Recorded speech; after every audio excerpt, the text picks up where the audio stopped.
The weather forecast coming from the DV mentioned that today in New York, it will be sunny with occasional clouds. Facing the bathroom mirror, I checked for any missed spots while shaving my beard. I am the sales director of a small company with just over 30 employees. And today was the day of a crucial business negotiation that could determine the fate of our company. For the past few years, the company had been struggling, facing significant losses. At this rate, we might go bankrupt. All the employees were deeply concerned. The chance that came our way was this major negotiation with a big corporation. I was assigned to lead the presentation. I joined the company 20 years ago when it was still small. Together with the founding members, we worked tirelessly, hand in hand, to grow the company. Destroying this company, to which I am so emotionally attached, was unthinkable. I had bought a new shirt and suit for this day, and I was fully motivated to succeed. Finally, I put on the time my wife gave me on our anniversary and grabbed my phone to send her a message. My wife, Emily, who is 10 years younger than me, is currently hospitalized in a city hospital. She has been suffering from a rare disease for the past 3 years. Busy with work, I can only visit her on weekends, but we stay in touch through texts and calls during the week. I had told Emily about the business negotiation.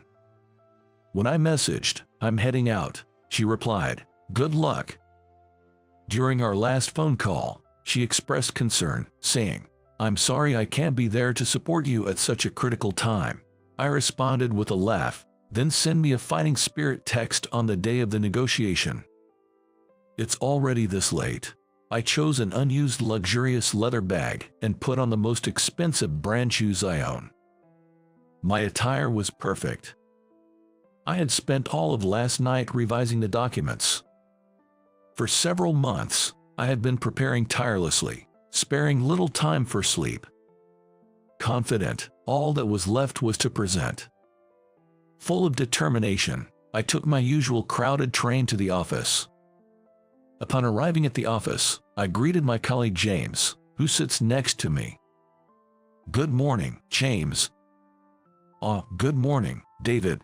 Today is finally the day for that big negotiation, huh?"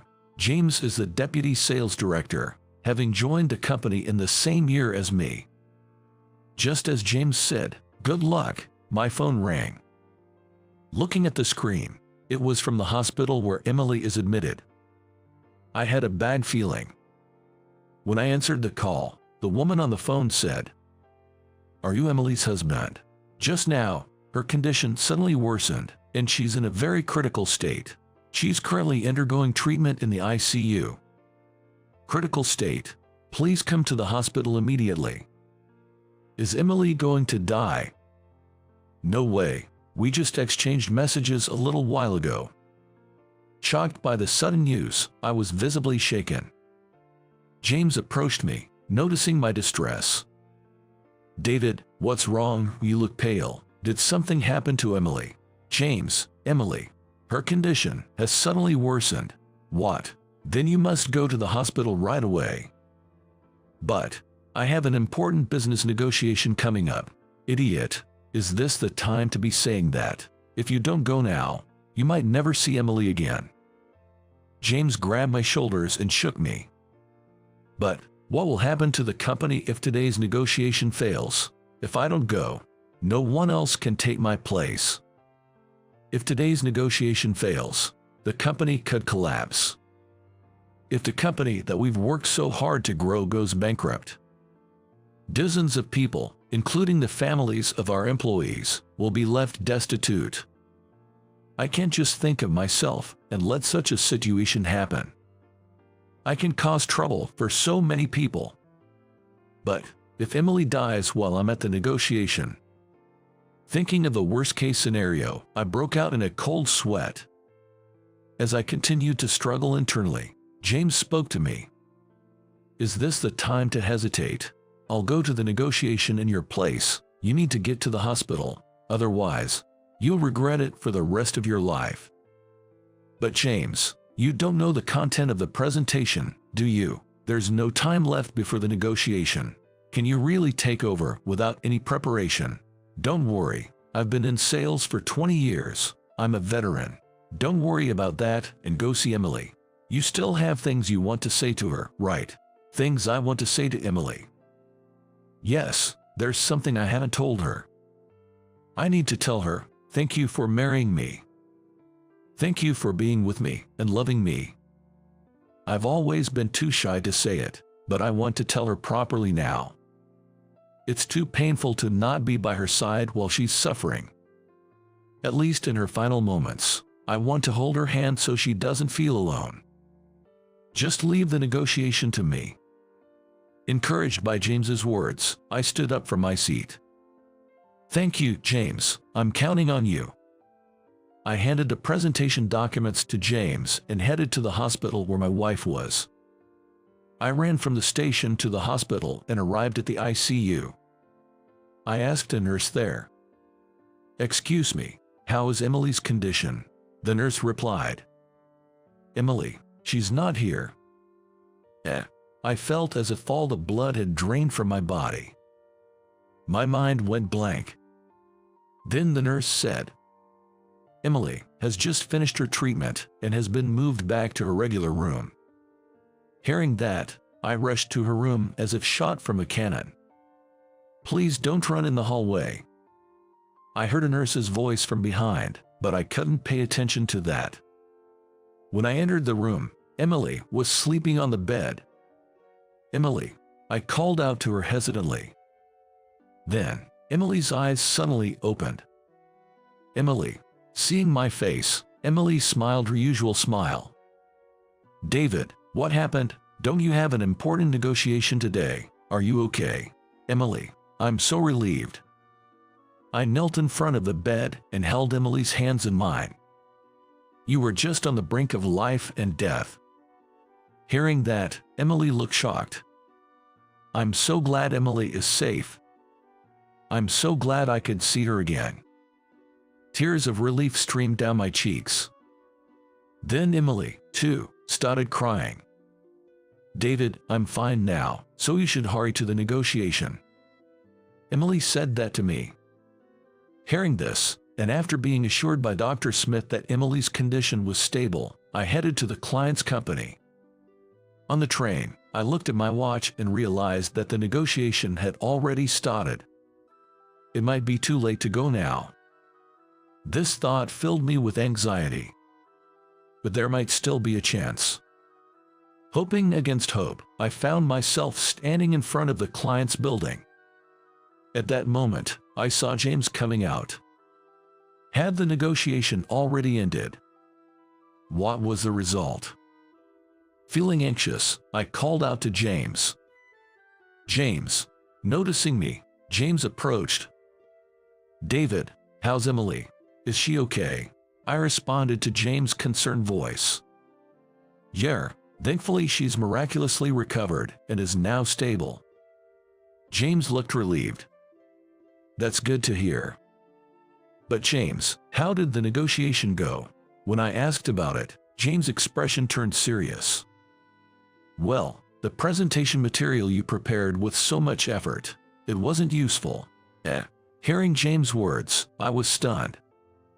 Although I had braced myself for the worst, it was still a shock. So it is. It's not your fault. Trying to present with just the material on short notice was tough. It turned into a mess. "I'm sorry." James said this, looking down, then raised his head, looked into my eyes, and dropped a bombshell. "But the negotiation was successful." Really? How? I was puzzled. Then, James patted my shoulder and said, "You see, the manager on their side, Michael, was a fan of Emily. When I told him your wife was the former singer Emily, he agreed to the contract with us." "What, really?" "Yes, my wife Emily was once a member of a popular girls group when she was young. After marrying me, she retired from the entertainment industry to live as a homemaker." James talked about such a thing during an important negotiation. I was a bit astounded, but in the end it worked out. Well, you see, I honestly explained to Michael why you couldn't come today, and from there, it came out that your wife used to be a singer. Michael said Emily's songs and smiles had often cheered him up when he was feeling down and struggling with work. He was almost in tears talking about how he wanted to return the favor, and that's why he decided to contract with us this time. So that's how it was. What a coincidence. In a business negotiation critical to our company's future, I never imagined my wife would be the one to save us. But I had to be thankful to James for turning such a coincidence into a successful negotiation. James, thank you. It's nothing. Then we both returned to the office and reported the results to President Johnson, who was overjoyed. Our company was saved from bankruptcy. I was truly relieved. After work, James and I celebrated our success at our favorite bar, raising a toast. Half a year later, Emily's illness improved, and she was able to leave the hospital. I became good friends with Michael through work and even started going out for drinks together in our private time. I later found out that on the day of the negotiation, Michael had already decided to give us the job after seeing the presentation materials. Hearing this, I felt a bit relieved. Of course, the story about Emily was true too, Michael said with a shy smile. On Christmas that year, we decided to have a party at our house. We invited Michael, who had become a close friend, and of course, James was invited too. Michael was very happy to meet Emily. Nice to meet you, Emily. I'm so happy to meet you. Nice to meet you. My husband always speaks highly of you. They exchanged a firm handshake. As we ate the food Emily cooked and drank, Michael shared his story. Years ago, he went through a period of severe mental distress, began suffering from depression after a major mistake at work, and couldn't go to work. It was so severe that he even contemplated ending his own life. During that time, he became a fan of Emily's girls group, which gave him the courage to live. If it weren't for you, I might not be alive today. Thank you for giving me the strength to live. Hearing this, Emily started crying. I'm so happy to hear you say that. I'm glad I worked hard back then. Watching the two of them, I couldn't help but tear up a bit too. I had heard that idols give people dreams and courage. I really felt it then. 3 months later, when I returned from work, Emily ran up to me, saying, "Welcome back. I have something important to tell you." She then urged me to sit on the sofa, saying, "Please, sit down." What is it? Well, I'm pregnant. Emily said this with a bright smile. Really? Yes. I went to the hospital today. I'm 12 weeks along. That's great, Emily. Overwhelmed with joy, I hugged Emily. 10 years have passed since then, and Emily's illness hasn't recurred. We now have a daughter. Look, Mom, what do you think of this dance move? Saying this, our daughter held a mic in her right hand, singing and twirling her left hand, then placing it on her waist, swaying her fluffy skirt as she danced. She was going to sing at a school presentation in front of the whole school. The dance is good, but remember, smile more, smile, just like a former idol. Of course, my wife said playfully. Our daughter, now in the 4th grade, dreams of becoming a singer when she grows up.